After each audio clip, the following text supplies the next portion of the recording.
السلام علیکم، ستړي مشي، وخت مو پخیر. تاسو ته له زیر نیوز څلېرویشت څخه د نن ورځې د مهمو خبرونو ټولګې ته ښه راغلاست وایو. نن یکشنبه د 1404 هجري لمریز کال د لیندۍ یا قوس دویمه چې د 2025 زیږدیز کال د نومبر له 23 سره برابره ده. زه رسافه یم او تاسو ته له زیر نیوز څلېرویشت څخه د نړۍ مهم خبرونه وړاندې کوم، خو په سر کې د مهمو خبرونو سرټکي. د اسرائیلي ځواکونو لخوا غزه کې د اوربند پراخ نقص، سلګونه فلسطینیان وژل شوي او امریکا غواړي د وینزویلا پر حکومت د فشارونو نوې پټه مرحله پیل کړي. اوس هم پام وکړئ پوره خبرونو ته. د غزې د حکومت د رسنیو دفتر وایي چې اسرائیل په تیرو 44 ورځو کې د امریکا په منځګړیتوب د اعلان شوي اوربند نږدې 500 ځله نقص کړی او په دغه بریدونو کې 342 فلسطینیان وژلي چې ډیری یې ښځې او ماشومان دي. یوازې د تیرې شنبې په ورځ 28 نقضونه ثبت شوي چې پکې 40 کسان وژل شوي او 78 نور ټپیان وو. چارواکي وایي اسرائیل د بشري مرستو آزاد تګ راتګ لا هم سخت محدودوي چې دا هم د اوربند ښکاره سرغړونه ده. د غزې سیمه ییز چارواکي وایي چې زرګونه کورنۍ په شمالي سیمو کې تر محاصرې لاندې پاتې دي او اسرائیلي پوځ د تړون خلاف د زیړې کرښې لویدیځ ته پرمختګ کړی. بل لور ته د غزې د عدلي طب اداره وایي چې اسرائیل د اوربند له پیل راهیسې 330 جسدونه سپارلي چې ډیری یې د شکنجې او بدني تاوتریخوالي نښې لري، چې یوازې 90 جسدونه تر اوسه په رسمي ډول پیژندل شوي دي.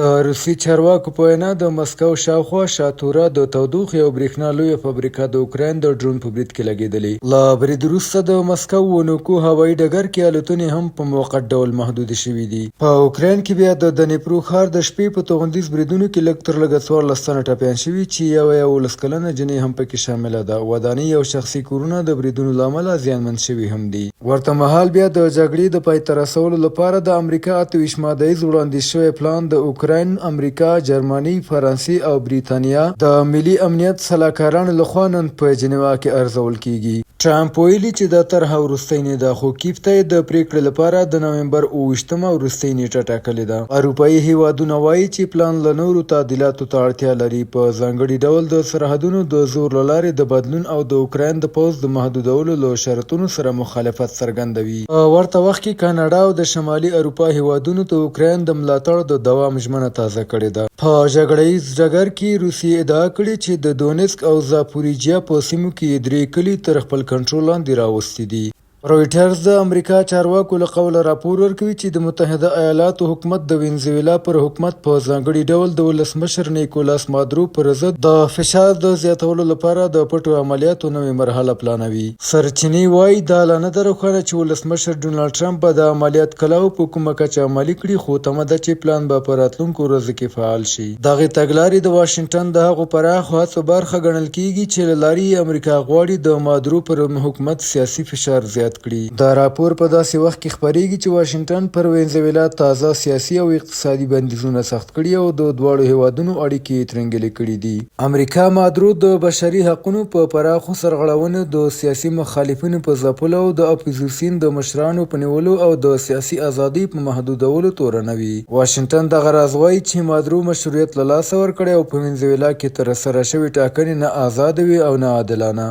او د پای خبره ده چې د سویلي افریقا ولسمشر سیرل راماپوسا د جیشل سرمشریزي د ګډې اعلامیې په اړه وویل دا سند د څو اړخیزو همکاریو د بیا ژمنتیا څرګندونه کوي او ښیي چې د نړۍ د مشرانو ګډ اهداف د دوی له اختلافاتو ډیر ارزښت لري. راماپوسا چې د یوې تر ډیره بایکاټ شوې غونډې کوربه و، د امریکا د اعتراضونو سربیره د اقلیم بدلون، نړیوال بې عدالتۍ او اقتصادي ننګونو په اړه اعلامیه منظوره کړه. د برازیل ولسمشر لولا د پرمختګ د دې نښه وبلله چې څو اړخیز سیستم لا هم فعال دی او ټینګار وکړ چې پریکړې باید عملي شي. او د غونډې په وروستي شیبو کې نوې ډیپلوماټیکه ناندرۍ راپورته شوه. سویلي افریقا د امریکا د هغه استازي له قبلولو انکار وکړ چې د دندې د سپارلو لپاره استول شوی و، ځکه هغه یې د غونډې د کچې نه ټیټ وباله او دا یې د خپلې مشرتابه د سپکاوي معنا وګڼله. دا سره له دې چې راماپوسا اعلان وکړ چې د 2026 کال مشري رسما امریکا ته لیږدول شوې. ولسمشر ټرمپ د کوربه هیواد د تبعیضي چلند د رد شویو ادعاو له کبله د غونډې ګډون ونه مانه چې د دواړو هیوادونو اړیکې نورې هم ترنګلې کړې.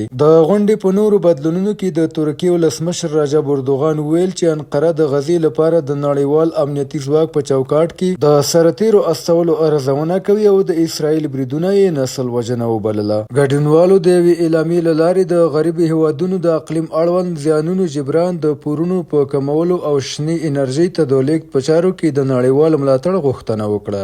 بهرني خبرونه همدومره وو. د کورنۍ او سپورتي خبرونو لپاره زموږ پاڼې وڅارئ. په خواله رسنیو فیسبوک، انسټاګرام، ایکس، یوټیوب او ټیک ټاک زموږ خپرونې خوښې او موږ تعقیب کړئ. ادرس یې زیر نیوز 24 تر سبانۍ خپرونې د الله په امان.